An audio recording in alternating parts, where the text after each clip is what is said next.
1er septembre et non pas au 1er octobre. Après, entendre dire qu'elles y sont opposées, c'est surprenant, mais avec Ronan, on se coordonnera. Ouais, voilà. Merci. Dernier inscrit, René-Paul Savary.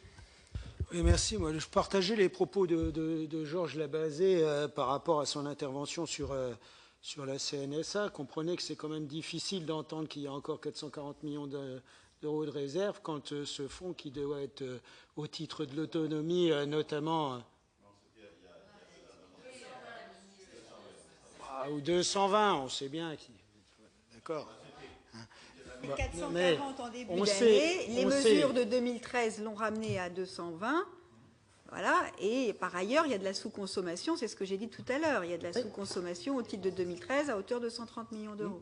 Donc comprenez, je continue, merci mon propos, même si j'ai fait une erreur d'interprétation sur les chiffres, pour dire que c'est quand même difficile d'entendre ça quand on sait que ce fonds est fait quand même pour la solidarité de l'autonomie, notamment distribuée par les départements qui sont dans des situations particulièrement difficiles, puisque l'APA n'est pas compensée, la moyenne des compensations de l'APA c'est 30%, et l'autonomie par rapport au handicap, c'est la prestation notamment de compensation du handicap qui est bien sûr là aussi insuffisamment compensé, et le fonctionnement des maisons départementales de personnes handicapées qui ne fonctionnent pas avec la seule subvention de la CNSA, qui n'est plus le principal contributeur au niveau des maisons départementales des personnes handicapées, puisque maintenant ce sont les subventions des départements qui permettent à ces maisons de fonctionner, et elles versent plus d'argent que la CNSA pour le fonctionnement. Donc là-dessus, il y a quelque part une déviation, une déviance, ou un détournement des fonds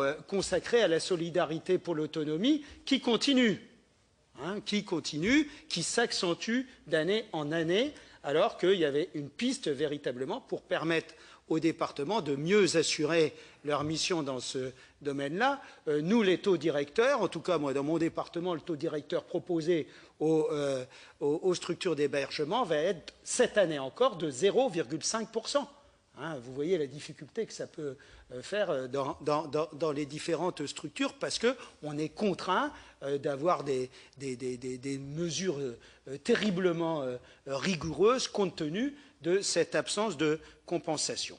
Donc j'appuyais les propos de mon collègue Georges Labazé. Sur ce, j'avais une autre question plus précise. Avez-vous abondé le Fonds national de la petite enfance, qui est aussi un sujet de litige entre l'État et les départements concernant la prise en charge, notamment dans le cadre des mineurs étrangers isolés, où il a été envisagé lors des groupes de travail cet appel pour financer en partie ce qui revient, là encore, à la charge des départements et qui correspond plus à une politique nationale de l'immigration ou de la justice qu'à une politique de l'enfance. Merci, Monsieur Savary.